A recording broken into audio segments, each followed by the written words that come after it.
Sean todos hermanos bienvenidos al estudio y a la lección número 20. Dios es verdadero. ¿Cuánto hemos avanzado, no? Ya parece mentira, lección número 20. Wow. Bueno, es Dios que nos ha mantenido, que nos ha sostenido y nos ha dado ese ánimo para perseverar en este estudio. Gracias a Dios por eso, ¿verdad? Hoy vamos a ver el tema Dios es verdadero y vamos a encontrar dos puntos, dos definiciones, un punto de vista filosófico que es digamos, el razonamiento del ser humano, el pensamiento del ser humano, cómo el ser humano razona ante el tema de la verdad. No precisamente reconoce que la verdad sea Dios. De hecho, la filosofía por eso sigue buscando hasta la fecha la respuesta acerca de la verdad. Porque si vemos en la historia tantos pensadores, filósofos, doctores de la ley, incluso religiosos, siempre están buscando el concepto más cercano a la verdad. Y hasta la fecha, aún el ser humano, el más sencillo, el que no es un filósofo, también persigue ese concepto de verdad. Yo creo que todos los que estamos acá todos los días, de cierta manera, pensamos en qué es la verdad. Tal vez no así, qué es la verdad, sino pensamos qué es lo correcto que debemos de hacer, por ejemplo, durante el día, durante la semana, durante el mes, cuando vamos a tomar una decisión. Entonces, todo eso tiene que ver con la verdad. Todos estos cuestionamientos que nos hacemos tienen que ver con la búsqueda de la verdad. Y hoy, como dije, vamos a ver primeramente las definiciones filosóficas que nos presenta la humanidad en sí, los grandes pensadores de la historia y los pensadores modernos. Entonces, veamos, hermanos, que en el punto 1 vamos a mencionar algunos filósofos que han tratado de acertarle lo más que puedan al tema de la verdad. Entre ellos tenemos el filósofo Nietzsche. Nietzsche defendía que la verdad, dice, era como era la perspectiva del ser humano. O sea, él quería decir con esto que cada uno tiene una perspectiva, una visión diferente, diferentes ángulos de lo que es la verdad. Y esto a mí me recuerda a algo que decía también un doctor teólogo al principio del siglo. Él daba clase y decía él que hay diferentes perspectivas para entender las verdades de Dios. Y él planteaba lo siguiente, bastante curioso lo que él planteaba. Ya él existió, ya cuando existían los grandes edificios, ¿no? Y entonces decía él que hay personas que están en un balcón, ¿verdad? Estamos hablando de edificios altos, ¿no? Altísimos, con una buena vista. Por supuesto, en la base del edificio vamos a encontrar calles, avenidas y una serie de elementos que componen el paisaje, ¿no?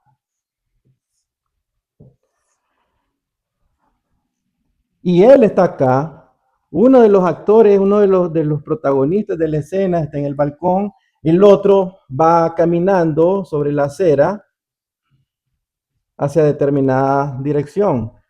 Aquí vamos a encontrar un alto, un alto, podría ser por acá un semáforo,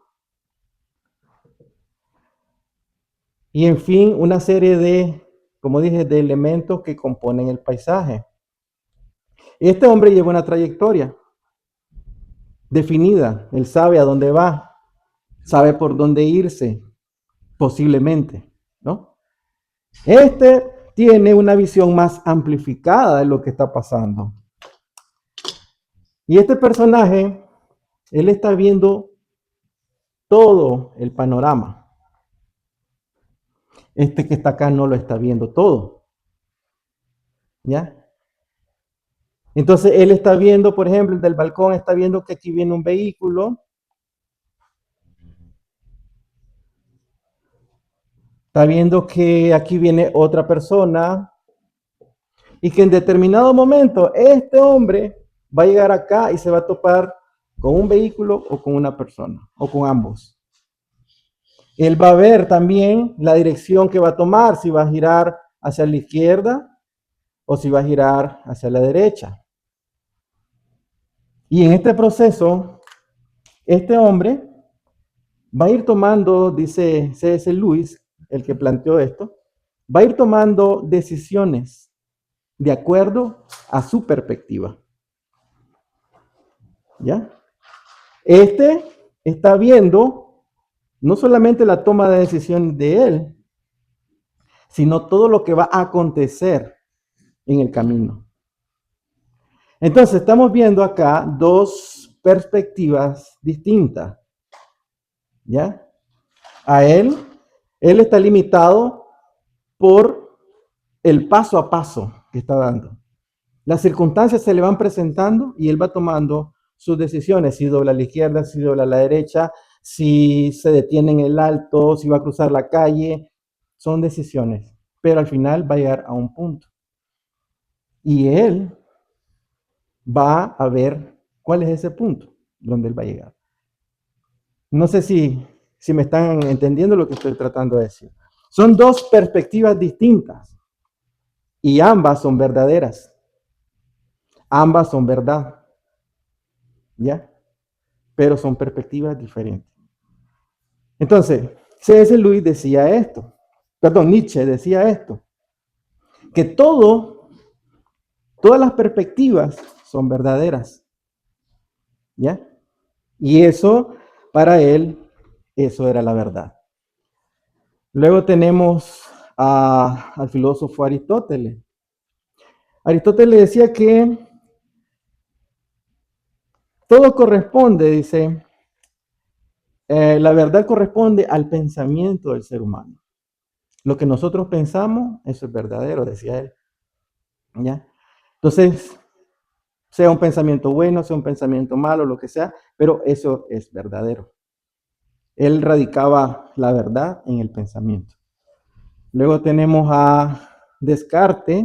Descartes decía que la verdad cartesiana estaba fundamentada en la razón, o sea, en lo que nosotros razonamos a diario. Y esa para él era la verdad. ¿Ya? Entonces, todos estos pensadores, todos estos filósofos, siempre tenían conceptos quizás parecidos, pero hasta cierto punto diferentes acerca de la verdad. Y eso ha contribuido a que la humanidad también tenga esas dudas o esa búsqueda de una verdad absoluta. Nosotros tenemos también nuestra propia verdad. Y no estoy diciendo como cristianos para nosotros es nuestra verdad. Como seres humanos, como simples seres humanos, tenemos nuestra verdad. Entonces, la bendición que tenemos nosotros como cristianos es que sí vamos a llegar al punto de que es la verdad absoluta. Algo que el científico, el filósofo, incluso teólogos todavía no alcanzan a entender. Todavía siguen buscando y tienen ese dilema. Ahora, ¿cuándo surge este dilema? Esta confusión, este cuestionamiento, porque ¿de dónde surge la filosofía, por ejemplo? Del cuestionamiento del ser humano, el por qué, el cómo, el para qué, el cuándo, el dónde. Esto surge cuando sale el ser humano del huerto, ¿no? porque él vivía y convivía con la verdad, que era Dios. Al salir de ahí, él comienza este trayecto de toma de decisiones, hacia dónde voy, de dónde vengo, dicen la filosofía, de dónde vengo, hacia dónde voy. Entonces él va en su camino buscando esa verdad que él mismo perdió. Ahora, ¿qué nos dice la Biblia? ¿Y por qué nosotros debemos de creer en lo que dice la Biblia como la verdad absoluta? Porque si analizamos como simples seres humanos, ¿por qué nosotros creemos en la Biblia como la verdad absoluta? ¿Qué nos hace creer que eso es verdadero? ¿Qué nos hace creer que Dios realmente existe? Que Dios es un Dios salvador, por ejemplo. ¿Y de qué me va a salvar? Si yo tengo una buena vida, yo vivo tranquilo, ya trabajé toda mi vida, ahora vivo mis últimos años tranquilo, etcétera, etcétera, etcétera. ¿Para qué necesito un Dios que nunca lo he visto, que ni siquiera lo puedo palpar? ¿Qué me hace creer en eso? ¿Qué le hace a ustedes sacrificar un sábado en vez de estar con su familia o haciendo algún paseo y están aquí entre cuatro paredes? ¿Haciendo qué? ¿Tiene sentido eso? O venir cada domingo a la iglesia, a la misma rutina, cantar, orar, leer la Biblia, oír un mensaje y luego irnos todos los domingos de nuestra vida. ¿Tiene sentido? Si pensáramos como simples seres humanos, ¿verdad? Porque ¿dónde está nuestra fe entonces? Ahí vamos. Y esa es la gran diferencia que vamos a encontrar entre estas dos posturas. Aquí tenemos el razonamiento simple y crudo del ser humano. Aquí vamos a encontrar la respuesta definitiva, los que tenemos fe y los que creemos por fe. ¿Y qué es la fe? Ayúdeme con el concepto bíblico de la fe. ¿Qué es la fe? Es la certeza de lo que se espera, la convicción de lo que no se ve. Le puede hacer un examen de Biblia. Es la certeza de lo que se espera, la convicción de lo que no se ve. ¿Y qué es la convicción? La seguridad. Es la seguridad. La positividad. O sea, yo estoy plenamente convencido de la existencia de Dios, aunque yo no pueda verlo, aunque no pueda tocarlo. Estoy plenamente convencido de que la Biblia es la palabra de Dios. Estoy convencido de que mi fe me hace involucrarme en la iglesia. Y aunque pareciera un sacrificio, pobrecito de mí, me tengo que sacrificar los sábados, los domingos, los miércoles, los martes para estar en las actividades de la iglesia, no es un sacrificio, es un privilegio. Cuando nosotros lo vemos bíblicamente, es un privilegio. No es un sacrificio tuyo. Ay, ahí viene el hermano que es sacrificado, como se dedica a las actividades de la iglesia. No, es un privilegio. Ahora, quiero que leamos, hermano, hoy solo vamos a leer estos dos textos que los puse acá. Los vamos a leer justamente en el mismo libro, en el mismo Evangelio de Juan. Juan capítulo 8 del 1 al 47. Y vamos a analizarlo paso a paso, muy detenidamente, para que entendamos por qué Jesús dice que Él es la verdad y por qué también dice que la verdad nos hará libres. Recordemos que mucho antes de Jesús ya existían pensadores y filósofos griegos. Ya habían planteado ellos ideas acerca de la verdad. Y Jesús no desconocía estas cosas. Jesús sabía perfectamente cuáles eran estos planteamientos acerca de la verdad. Y recordemos lo que les dije al inicio. ¿Cuál es la base de la filosofía? ¿Cuál es la pregunta primordial de la filosofía? de dónde vengo y hacia dónde voy. En base a esta pregunta se han escrito muchos libros, poemas, teatros y grandes obras. ¿De dónde vengo y hacia dónde voy? No lo pierdan de vista este punto. Es un texto bastante largo, así que lo vamos a leer de corrido y luego vamos a regresar a hacer el análisis. Vamos a leerlo. Si podemos hacerlo entre 3 personas para que no sea tan cansado. Vamos a pedir a Germán que Dice inicie. así la palabra de Dios. Cada uno se fue a su casa, y Jesús se fue al monte de los olivos. Y por la mañana volvió al templo, y todo el pueblo vino a él, y sentado él les enseñaba.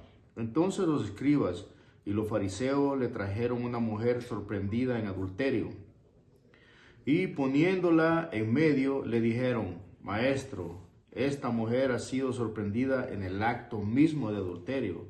Y en la ley nos mandó Moisés apedrear a tales mujeres. Tú pues, ¿qué dices? Mas esto decían tentándole para poder acusarle. Pero Jesús, inclinando hacia el suelo, escribía en tierra con el dedo. Y como insistieran en preguntarle, se enderezó y les dijo: El que de vosotros esté sin pecado sea el primero en arrojar la piedra contra ella. Inclinándose de nuevo hacia el suelo, siguió escribiendo en tierra, pero ellos, al oír esto, acusados por su conciencia, salían uno a uno, comenzando desde los más viejos hasta los postreros, y quedó solo Jesús y la mujer que estaba en medio. Enderezándose Jesús, y no viendo a nadie, sino a la mujer, le dijo: Mujer, ¿dónde están los que te acusaban? ¿Ninguno te condenó?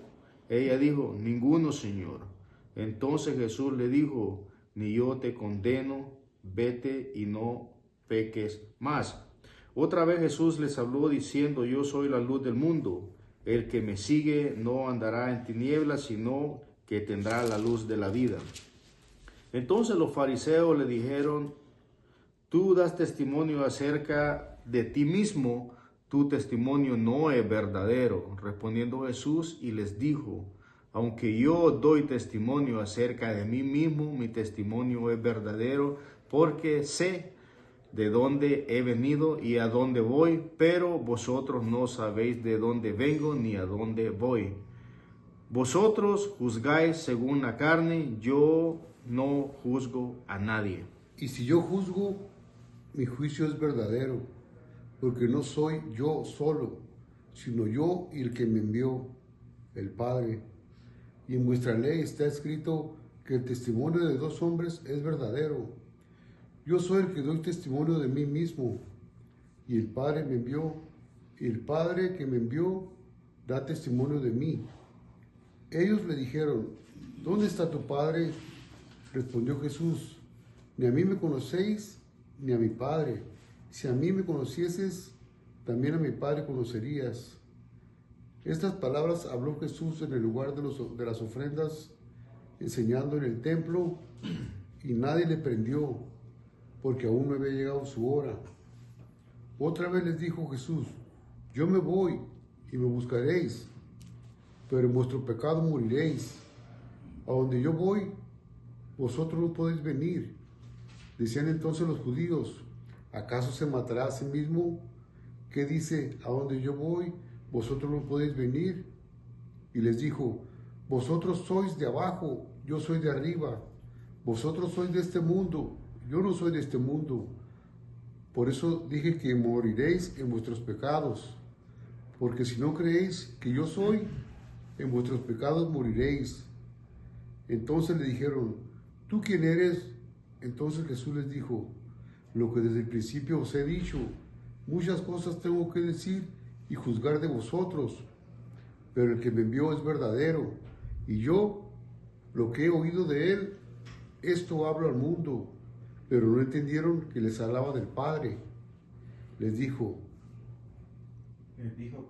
pues, Jesús, Le dijo pues Jesús, cuando hayáis levantado al Hijo del Hombre, entonces conoceréis que yo soy, y que nada hago por mí mismo, sino que según me enseñó el Padre, así hablo, porque Él me envió conmigo, porque el que me envió conmigo está. No me ha dejado solo el Padre, porque yo hago siempre lo que le agrada. Hablando de Él, estas cosas, muchos creyeron en Él. Dijo entonces Jesús a los judíos que habían creído en él: si vosotros permanecereis en mi palabra, seréis verdaderamente mis discípulos, y conoceréis la verdad, y la verdad os hará libres. Le respondieron: linaje de Abraham somos, y jamás hemos sido esclavos de nadie. ¿Cómo dices tú, seréis libres? Jesús les respondió: de cierto os digo, que todo aquel que hace pecado, esclavo es del pecado. Y el esclavo no queda en la casa para siempre, el Hijo sí queda para siempre. Así que, si el Hijo os libertare, seréis verdaderamente libres. Sí, sé que sois descendientes de Abraham, pero procuráis matarme, porque mi palabra no haya cabida en vosotros. Yo hablo lo que he visto cerca del Padre, y vosotros hacéis lo que habéis oído acerca de vuestro padre. Sois de vuestro padre el diablo. Respondieron y le dijeron: nuestro padre es Abraham. Jesús les dijo: si fueseis hijos de Abraham, las obras de Abraham haríais. Pero ahora procuráis matarme a mí, hombre que os he hablado la verdad, la cual he oído de Dios. No hizo esto Abraham. Vosotros hacéis las obras de vuestro padre. Entonces le dijeron: nosotros no somos nacidos de fornicación, un padre tenemos que es Dios. Jesús entonces les dijo: si vuestro padre fuese Dios, ciertamente me amaríais, porque yo de Dios he salido y he venido, pues no he venido de mí mismo, sino que Él me envió. ¿Por qué no entendéis mi lenguaje? Porque no podéis escuchar mi palabra. Vosotros sois de vuestro padre el diablo, y los deseos de vuestro padre queréis hacer. Él ha sido homicida desde el principio, y no ha permanecido en la verdad, porque no hay verdad en él.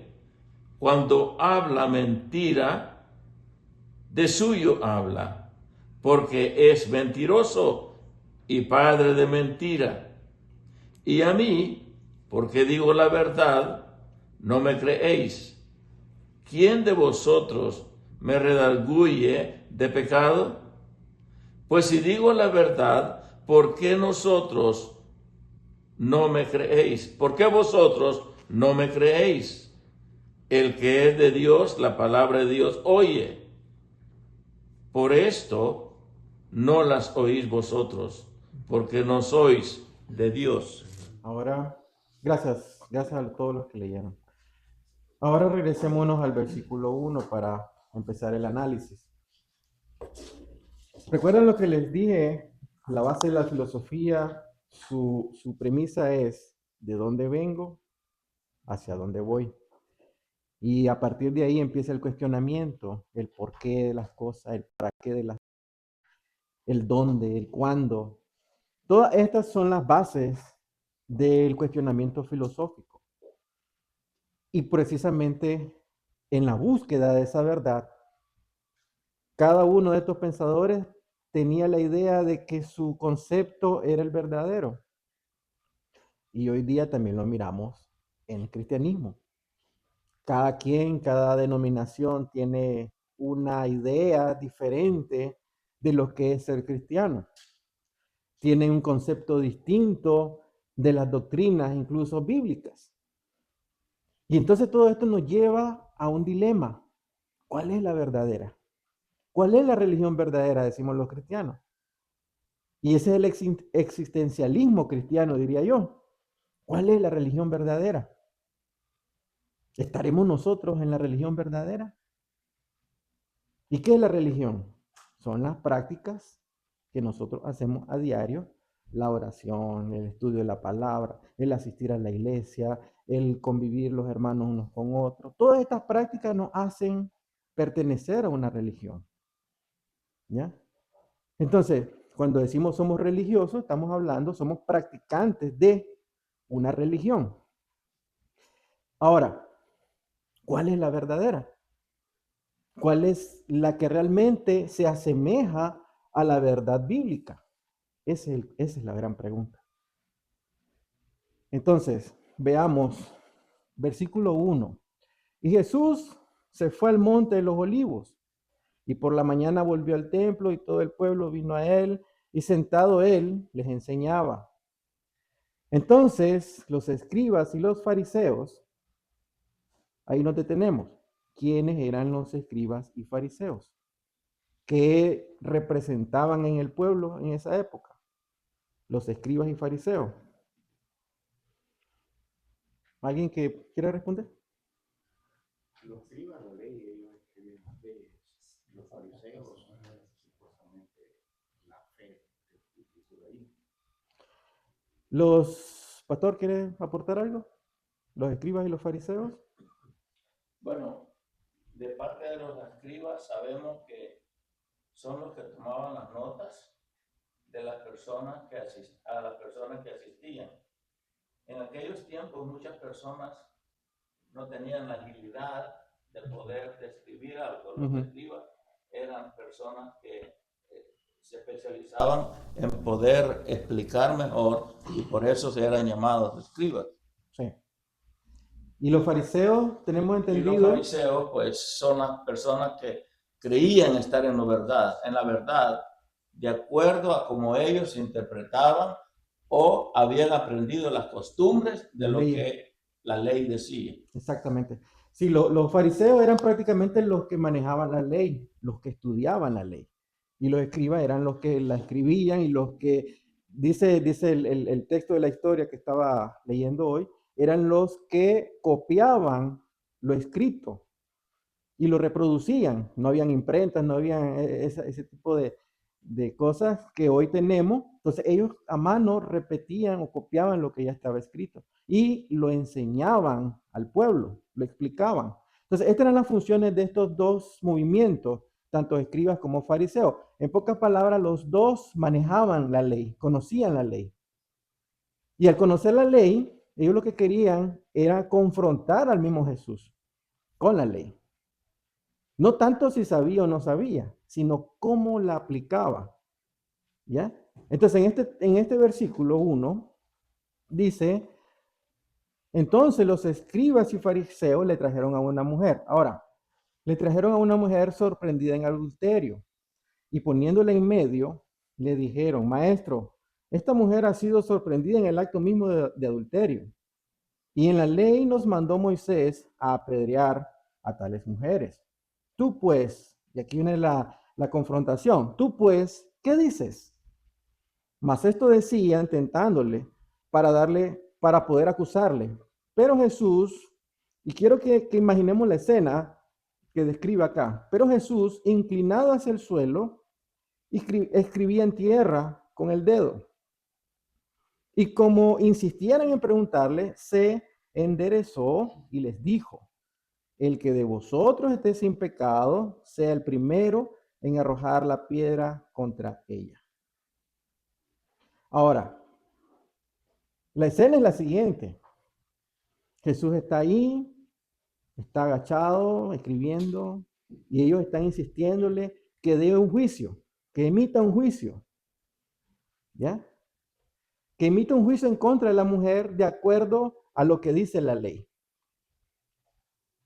Jesús está agachado y les dice, el que de vosotros esté sin pecado, sea el primero en arrojar la piedra contra ella. Aquí hay algo sumamente, pero sumamente importante. Los fariseos y los escribas manejaban la ley. Estaban en lo correcto, ¿sí o no? Eso es lo que decía la ley. Eran practicantes de la ley. Eran obedientes a la ley. Obras. ¿Ya? Cumplimiento por medio de las obras. ¿Qué hace Jesús? Tranquilo. La escena me lo pinta a mí tranquilo. Y dice, se levanta, los mira. El que sea libre de pecado, que tire la primera piedra. O sea, cumpla la ley, a como está escrito, pero sí estás sin pecado. Si tenés la pureza suficiente de cumplir la ley, cumplila si no tenés pecado. ¿Qué está haciendo Jesús? No está aboliendo la ley. La está traspasando y la está llevando al corazón. Porque ellos cumplían por medio de las prácticas, pero no con el corazón. Porque ellos no estaban viendo la santidad de Dios. No cumplían las leyes porque Dios era santo, porque Dios era soberano, simplemente porque estaban escritas y había que cumplirse. Entonces Jesús los lleva a ese punto, donde traspasa tu conciencia, la conciencia del escriba, del fariseo, donde lo hace obligatoriamente hacer un análisis de cómo está su condición pecaminosa. Y al descubrir eso, ¿qué sucede? Veamos. Sí, veamos lo que sucede. Versículo 8. E inclinándose de nuevo hacia el suelo, siguió escribiendo en tierra. Fíjense bien. Hay una multitud queriendo matar a una mujer a pedradas. Jesús es uno solo. Ellos son una multitud. Si quisiéramos defender caballerosamente a una mujer, a una dama, ¿qué haríamos? También nos ponemos gallitos, ¿no? No la toquen, espérense. Y buscamos una forma, ya sea violenta o pero de alguna reacción donde podamos demostrar que estamos defendiendo a la mujer. Jesús no hace eso. Jesús le dice, el que esté libre de pecado, que tire la primera piedra y posteriormente se vuelve a agachar a hacer lo que estaba haciendo en el suelo. O sea, piensen en la escena, la mujer está indefensa. Jesús podía haber reaccionado, esperen, no la toquen, vamos a hacer algo y dar alguna idea, ¿no? Simplemente los confrontó directamente a su conciencia. Los desbarató en su conciencia. Le hizo ver su pecado en su conciencia. De tal manera que los desarmó. Porque ¿qué hicieron ellos? Tiraron las piedras y se fueron. Y dejaron a la mujer ahí. Y aquí, perdón, ¿me ibas a decir algo?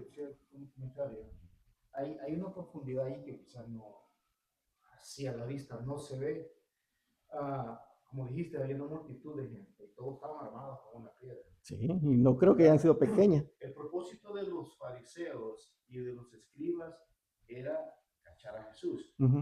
Jesús ya había perdonado pecados. Él mismo decía, tus pecados te son perdonados. Sí. Ellos sabían de que eso era insólito, eso no se podía hacer. Solo Dios podía perdonar pecados. Entonces lo que ellos querían era provocar a Jesús a que le dijera a la mujer, tus pecados son perdonados, y en lugar de apedrear a la mujer, van a apedrear a él, por haberlo blasfemado. Sí. ¿Entendés? Entonces Jesús no cayó en esa trampa.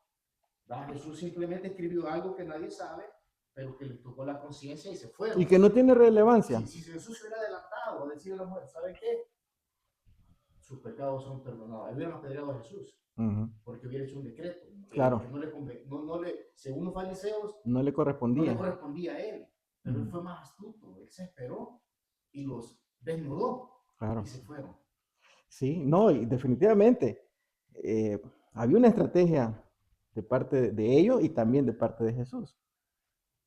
Pero a mí lo que me impresiona es el hecho de cómo los confronta de tal manera que con 2 o 3 palabras ellos fueron desarmados en su conciencia. Fue tan fuerte el impacto.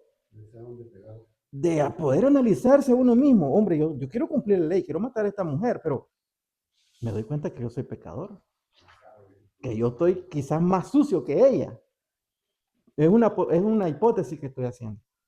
Pero sí hubo un análisis de conciencia. ¿Ya? Ahora, versículo 9. Gracias, Elman, por ese aporte. Versículo 9. Pero ellos, al oír esto, acusados por su conciencia, fíjense, Jesús no tuvo que decir, ustedes son culpables. Acusados por su conciencia, salían uno a uno, comenzando desde los más viejos hasta los postreros, o sea, los más jóvenes. Y quedó solo Jesús y la mujer que estaba en medio. Enderezándose Jesús y no viendo a nadie, sino a la mujer, le dijo, mujer, ¿dónde están los que te acusaban? ¿Ninguno te condenó? Ella dijo, ninguno, Señor.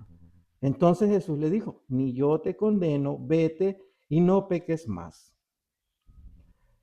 Fíjense acá, hay algo también interesante. Esta mujer todo el tiempo estuvo en silencio. Todo el tiempo estuvo en silencio. Aquí no aparece el registro de que ella se defendió, de que ella se justificó, de que le pidió perdón al Señor por sus pecados. No aparece ningún registro. Entonces, ¿por qué Jesús? Esa es la pregunta.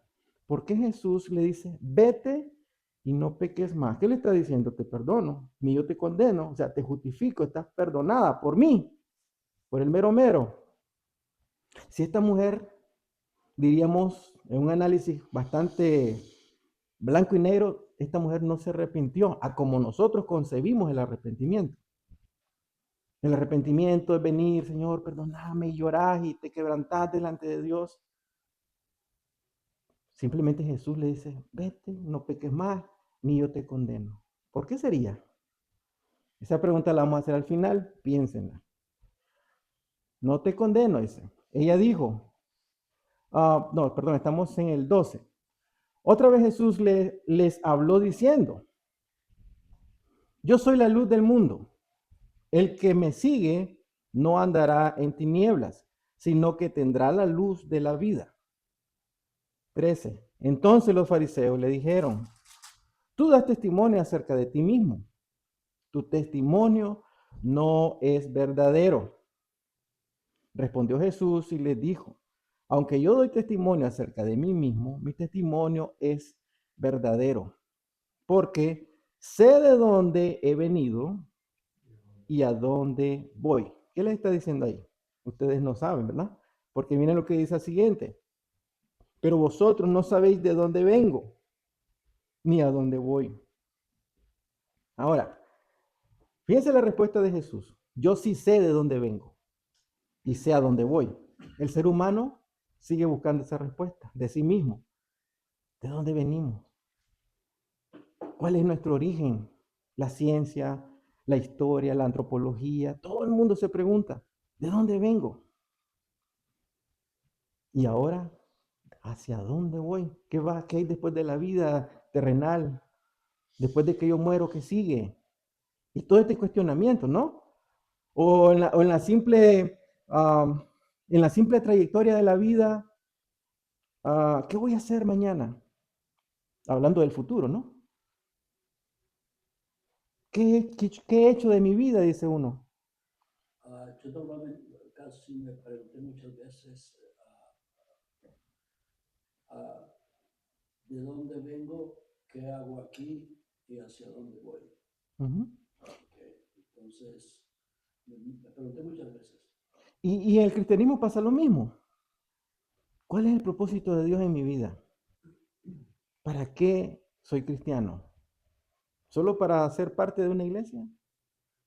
¿Solo para conformar parte de un grupo, de un segmento de la humanidad? ¿Cuál es el propósito del cristiano? O de cada cristiano, porque todos tenemos propósitos diferentes, según Dios. Entonces, este cuestionamiento, Jesús lo tenía claro de sí mismo. Yo sé de dónde vengo y sé a dónde voy. Y esto tiene que tener un impacto grandísimo en el cristiano. Vamos a ver lo siguiente. Pero vosotros no sabéis de dónde vengo, ni a dónde voy. O sea, no conocían verdaderamente a Dios. Porque si ellos hubiesen conocido a Dios, hubiesen conocido quién era Jesús. ¿Sí o no? Ahora, versículo 15. Vosotros juzgáis según la carne. Fíjense lo que aclara Jesús. Vosotros juzgáis según la carne. ¿A qué se refiere con eso? A las prácticas. Al razonamiento de la ley. Bueno, la ley dice que hay que matar a la mujer adúltera, apedrearla. Carne.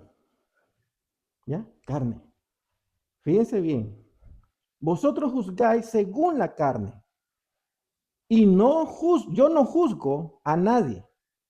Pero aquí hay que tener mucho cuidado con esta afirmación de Jesús. Mucha gente se refugia en esto, dice, nadie me puede juzgar si ni siquiera Jesús juzga. Aquí Jesús no está diciendo conforme a la carne. Exactamente. No juzga, porque ¿qué dice previo? Vosotros juzgáis según la carne. Yo no juzgo a nadie. Está hablando del juicio que ellos mismos emitían. Su juicio es diferente, es espiritual, es eterno y verdadero, por supuesto. Gracias, hermano. Ahora, versículo 16. Y si yo juzgo, mi juicio, gracias, hermano, es verdadero. O sea, sí hay un juicio. Sí, él va a juzgar, pero no conforme a la carne. ¿Ok? Porque no soy solo yo, dice. Porque no soy yo solo, perdón, sino yo y el que me envió, el Padre. Y en vuestra ley está escrito que el testimonio de dos hombres es verdadero. Entonces Jesús sigue apoyándose en la ley, pero de una forma espiritual, no carnal. Y a ese punto es donde Jesús los quiere llevar a ellos y a nosotros también. Que lo que se hace no es por obras, sino propósitos espirituales y eternos en Dios. ¿Se acuerdan cuando Jesús dice que nosotros, los hombres, adulteramos con solo ver a la mujer? Traspasa el nivel carnal. No es solamente que estás con la mujer en físico, que no es tu esposa, sino que la viste, la deseaste en tu corazón. Entonces Jesús nos lleva a ese punto espiritual donde nosotros ya no solo cumplimos leyes por cumplirlas. Es que nosotros hacemos la voluntad de Dios. Yo, como soy evangélico, ya no tomo, ya no fumo, ya no mujeriego, ya no es. No. ¿Por qué no lo haces? Porque soy evangélico. Y los evangélicos no permiten eso. Entonces vivís bajo la ley. ¿Por qué? ¿Porque te dice el pastor? ¿Porque te dicen los hermanos que no lo hagas? No, para no ofender al Dios Santo. Esa debería ser la respuesta. Analicemos, estábamos en el 17, ¿no? En el 18, yo soy el que doy testimonio de mí mismo. Imagínense qué autoridad la de Jesús. Y por eso es que no le creían, porque él está hablando de sí mismo, ¿no? 18, ¿verdad? Yo soy el que doy testimonio de mí mismo y el Padre que me envió da testimonio de mí. Ellos le dijeron, ¿dónde está tu Padre? O sea, ellos siguen con la mentalidad carnal. ¿Dónde está tu Padre? Le dice, pensando en un Padre físico, ¿no? Respondió Jesús, ni a mí me conocéis, ni a mi Padre. Si a mí me conocieseis, también a mi Padre conoceríais. Ni a mí me conocéis, perdón, el 20, ¿verdad? Estas palabras habló Jesús en el lugar de las ofrendas, enseñando en el templo, y nadie le prendió, porque aún no había llegado su hora. A donde yo voy, vosotros no podéis venir. Otra vez le dijo Jesús, 21, yo me voy y me buscaréis, pero en vuestro pecado moriréis. A donde yo voy, vosotros no podéis venir. Decían entonces los judíos, ¿acaso se matará a sí mismo que dice, a donde yo voy, vosotros no podéis venir? Y les dijo, vosotros sois de abajo, hablando de la tierra, ¿verdad? Yo soy de arriba, hablando de su trono espiritual. Vosotros sois de este mundo, yo no soy de este mundo. Por eso os dije que moriréis en vuestros pecados, porque si no creéis que yo soy, en vuestros pecados moriréis. Entonces le dijeron, ¿tú quién eres? Entonces Jesús le dijo, lo que desde el principio os he dicho. Muchas cosas tengo que decir y juzgar. Fíjense bien, aquí recalca su juicio. Y pasado los versículos anteriores que dice, yo no juzgo, pero no está hablando de este juicio, está hablando del juicio carnal que estaban haciendo ellos en contra de la mujer. Ahora, entonces Jesús les dijo, lo que desde el principio os he dicho, muchas cosas tengo que decir y juzgar de vosotros, pero el que me envió es verdadero, o sea, el Padre. Y yo lo que he oído de él, esto hablo al mundo, pero no entendieron que les hablaba del Padre. ¿Por qué? ¿Por qué? Porque seguían en su razonamiento. Cuando nosotros no traspasamos nuestro razonamiento y nos quedamos en el plano terrenal, no vamos a conocer a Dios, no vamos a entender a Dios nunca. Podemos pasar 20, 30 años en la iglesia y siempre, porque tenemos un razonamiento terrenal, no vamos a traspasar a ese entendimiento. Jesús se los está diciendo frente a frente. Imagínense, a veces nos frustramos cuando predicamos, cuando enseñamos esto y lo otro y la gente no entiende. Porque creemos también nosotros en nuestra posibilidad de poder convencer a alguien, cuando en realidad es Dios. ¿Ya? Entonces, nuestro trabajo simplemente es enseñar lo que está ahí, repetir lo que está ahí en la Biblia, pero el trabajo de convencimiento, ¿quién lo hace? El Espíritu Santo. Hasta ahí llegan mis limitaciones. Enseñar, explicar, exponer, pero no convencer. ¿Ya? ¿Qué he visto yo? Y supongo que ustedes también lo han visto. En muchas iglesias, los predicadores, pasen hermanos, vengan a los pies de Cristo y comienza aquel ruego, aquella súplica, vengan, acepten, vengan. Y pasa media hora, 45 minutos el hombre rogándole a la gente que venga a los pies de Cristo. Y nadie viene. 1, 2, 3 personas tal vez, mucho, 3 personas. Y entonces usemos las estrategias. Ya no es venir a los pies de Cristo. Ahora, ¿quién tiene problemas de enfermedad? Montones de gente. ¿Quién tiene problemas en su familia? Montones de gente. Venga y recibe tu milagro. Multitudes de gente. Pero en arrepentimiento, ¿quién viene? No. Yo sinceramente, en lo personal, tengo contradicciones cuando se habla de liderazgo en la iglesia. Liderazgo de la iglesia. Y entendemos que son las personas que están al frente de un ministerio, de un organismo, eso lo entendemos. Pero el concepto que se le da, pienso yo, no es el adecuado. Por lo menos no es el bíblico. Porque, ¿qué se dice? Líder es aquel que va al frente y si un montón de gente va detrás de él, ese es el líder. Pero la Biblia no me plantea eso. Me plantea que somos aquellos, como dice el pastor, los que desviamos la mirada hacia Cristo, no hacia mí.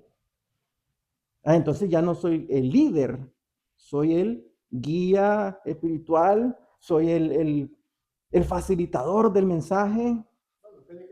El siervo, decían los apóstoles en sus cartas, siervo fulano de tal, esclavo de Cristo. Nunca decían soy el líder. El mismo Pedro dice, yo soy uno de ustedes en su primera carta, cuando le está hablando a los ancianos. Yo soy igual que ustedes, le dice. Entonces, cuando nosotros nos desenfocamos en el ego, en la personalidad, es cuando nosotros opacamos la imagen de Cristo. Y sí, hay una buena exposición, hay esto, pero no soy yo, es Cristo. El verdadero cristiano está consciente de quién es. Y dice, bueno, sí, soy el pastor, pero no soy el actor principal de la película. Es Cristo. El otro extremo es, si me la creo, yo soy el líder, yo soy el que mando, yo soy el que hago. Entonces, es ahí, hermanos, en todos estos aspectos que hemos tocado, es donde nosotros vamos en la búsqueda de esa verdad de Cristo. ¿Ya? Porque esa verdad, leamos el siguiente versículo, el 31. Dice, dijo entonces Jesús a los judíos que habían creído en él. Fíjense bien, ya el grupo de judíos que estaban ahí, había una parte que habían creído en él. Dijo entonces Jesús a los judíos que habían creído en él, si vosotros permaneciereis en mi palabra, ¿por qué recalca su palabra y no recalca la ley? Porque su palabra es verdad. Porque ahí está la verdad, ¿ya? Porque ahí está el corazón, el espíritu de Dios. Seréis verdaderamente mis discípulos. Ahora, ¿qué es un discípulo? Un seguidor, un aprendiz, ¿verdad? Y conoceréis, aquí está la clave de todo, y conoceréis la verdad, ¿dónde? Pero ¿dónde vamos a conocer la verdad? Ya lo dijo él. Ya lo dijo él al inicio. En la palabra. Y conoceréis la verdad, y la verdad os hará libre. Ahora, 33. Le respondieron, todavía los que habían creído en él, fíjense, el mismo grupo, le respondieron, linaje de Abraham somos, y jamás hemos sido esclavos de nadie. ¿Cómo dices tú seréis libres? ¿Por qué? ¿Por qué siguen cuestionando ellos? Porque siguen en su razonamiento carnal. Porque siguen en el cumplimiento de la ley de manera carnal. Ya, y Jesús les insiste, versículo 34, Jesús les respondió, de cierto os digo, que todo aquel que hace pecado, esclavo es del pecado. O sea, con esta afirmación Jesús, ¿qué hace? Vuelve nuevamente a confrontarlos espiritualmente y sacarlos de ese hueco carnal. Vamos, vénganse para acá, a lo espiritual, donde sí es verdadero. 35. Y el esclavo no queda en la casa para siempre, el hijo sí queda para siempre. Así que si el hijo os libertare, seréis verdaderamente libres. Sé que sois descendientes de Abraham, pero procuráis matarme. ¿Qué está diciendo ahí? Están queriendo matar la palabra de verdad. Porque en mi palabra no haya cabida en vosotros. No la aceptan. No la aceptan, no entra, no la comprenden. No la entienden. Hermano, de verdad, yo he visto casos en iglesias donde el evangélico tradicional, ¿no? El de, ¿cómo dicen algunos? El de hueso colorado. Está aferrado tanto a su tradición que cuando hay, digamos, una verdad bíblica que no está en su tradición y se la querés enseñar, se la querés explicar, no la acepta. Porque, exacto, porque su razonamiento quedó acá. No, a eso me enseñaron, así lo aprendí y así me voy a morir. Entonces no le da pase a lo que Jesús está haciendo aquí con los judíos. Jesús los quería llevar al razonamiento espiritual. Le está diciendo con simple palabra su pecado, el error que ellos están cometiendo. Y ni aun así lo entienden, ni con palabras sencillas, ni que se las diga el mismo Jesús, porque era Dios mismo ahí en carne. 38. Yo hablo lo que he visto cerca del Padre, y vosotros hacéis lo que habéis oído cerca de vuestro Padre. Respondieron y le dijeron, nuestro Padre es Abraham. Jesús les dijo, si fueseis hijos de Abraham, las obras de Abraham haríais. ¿Y qué obras hizo Abraham? Todas las obras que hizo Abraham fueron por medio de la fe. O sea, lo espiritual, no lo carnal. ¿Ya? Entonces, pero ahora procuráis matarme a mí, hombre, que os he hablado la verdad, la cual he oído de Dios. No hizo esto Abraham. Vosotros hacéis las obras de vuestro padre. Entonces le dijeron, nosotros no somos nacidos de fornicación. Un padre tenemos que es Dios. Jesús entonces les dijo, si vuestro padre fuese Dios, ciertamente me amaríais, porque yo de Dios he salido. Y he venido, pues, no he venido de mí mismo, sino que Él me envió. ¿Por qué no entendéis mi lenguaje? Imagínense la pregunta que Jesús les está haciendo. ¿Ah? Porque no, y la respuesta, porque no podéis escuchar mi palabra. Vosotros sois de vuestro padre, el diablo, y los deseos de vuestro padre queréis hacer. Él ha sido homicida desde el principio y no ha permanecido en la verdad, porque no hay verdad en él. Entonces, aquí, hermanos, nosotros debemos de ver la urgencia que tenemos cada día, aún siendo cristianos, cada día, de no ser engañados. Porque ¿qué usa Satanás para engañar?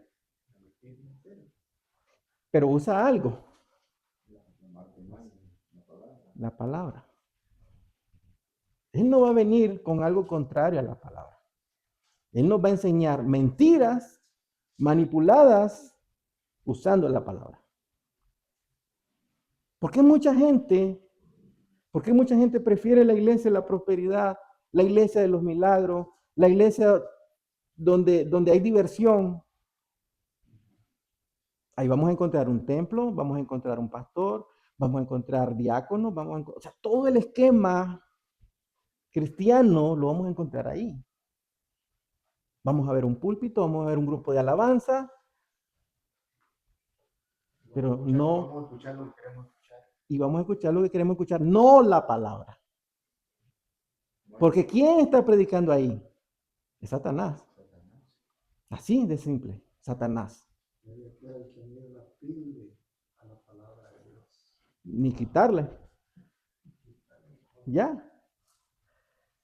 Entonces, cuando aquí yo supongo que ha pasado en la iglesia, supongo que han venido personas de otra iglesia buscando tal vez lo que no encontraron en su iglesia.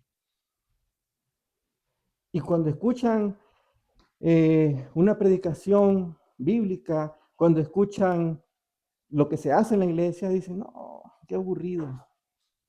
Yo esperaba escuchar música, escuchar a un pastor que se mueva de aquí para allá en el púlpito y que grite y que... Eso no he podido traer a nadie porque siempre me han dicho que antes de algo. Llévelos a un circo, llévelos al cine. Entonces mi respuesta es otra, no la voy a hacer.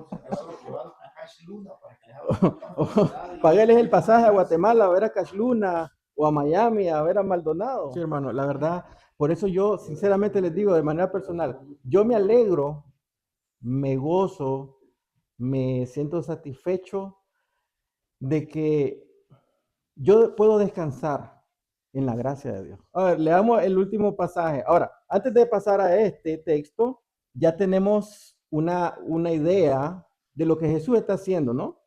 De todo lo que él hizo en ese texto es agarrar el corazón en ese contexto del judío, pero vamos a hablar ahora de manera general, del ser humano, del creyente, y traspasar la parte carnal que él cree y llevarla al cumplimiento por fe. Juan 14, 1 al 7. Juan 14, del 1 al 7. Fíjense, vamos a hacer el análisis rápido. No se turbe vuestro corazón, creéis en Dios, creed también en mí. Y vean las palabras que está usando. Creer. ¿Qué es creer para nosotros? Es fe. ¿Sí o no? Fe. Entonces no le está diciendo por el cumplimiento de las leyes, obras, sino por fe. Dice, no se turbe vuestro corazón, creéis en Dios, creed también en mí. En la casa de mi padre muchas moradas hay, y si así no fuera, yo os lo hubiera dicho. O sea, si está diciendo, es verdadero que hay moradas en la casa de mi padre. Voy pues a preparar lugares para vosotros. Y si me fuere y os prepararé el lugar, vendré otra vez, que es lo que nosotros esperamos, y os tomaré a mí mismo, para que donde yo estoy, vosotros también estéis. Imagínense qué glorioso eso, ¿no? Nos debería de llenar de gozo. ¿Y sabéis a dónde voy? Fíjense lo que dice acá. ¿Y sabéis a dónde voy? Antes, ¿qué les dijo? En el pasaje de Juan 8. Ustedes no saben, le dice, de dónde vengo ni a dónde voy. Ahora, después de haberles expuesto él la palabra, les dice, y sabéis a dónde voy y sabéis el camino. ¿Ya? Ahora noten lo siguiente en el versículo 5. Le dijo Tomás, Señor, no sabemos a dónde vas. ¿Qué pasó ahí? Primero Jesús dice, y sabéis a dónde voy. Y viene Tomás y le dice, Señor, ¿a dónde vas? ¿Por qué? Porque él sigue en su razonamiento carnal todavía. Lo mismo pasa con lo de las ofrendas. Lo mismo pasa con Nicodemo. Cuando Jesús le dice, tienes que nacer de nuevo. Y voy a volver al vientre de mi madre. Razonamiento carnal. No salían de ese hueco. Y Jesús siempre está tratando de sacarlos de ahí y traspasarlo a lo espiritual, a lo eterno. Pero ellos no lo entendían. Y aquí vemos otro ejemplo ahora.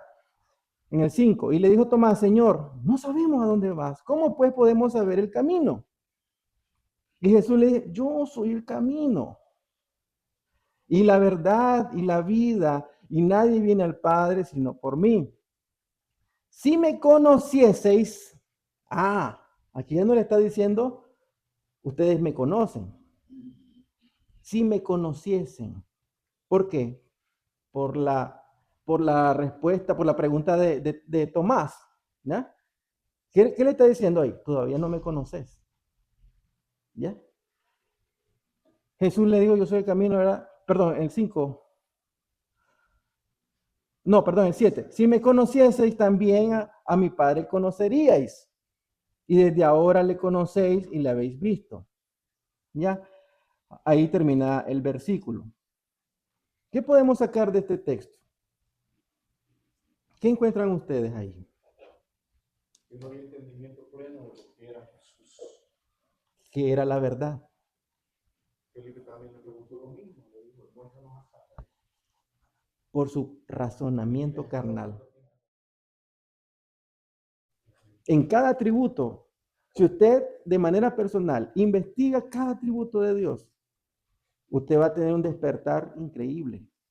Lo que debería de pasar en la iglesia completa, en general, mundial, es el avivamiento bíblico. No el avivamiento emocional, que me siento gozoso, que me siento excitado en el Señor y esto y lo otro. Es el avivamiento bíblico, el amor por la lectura, el estudio de la palabra para conocer quién es Dios. Y eso te da vida.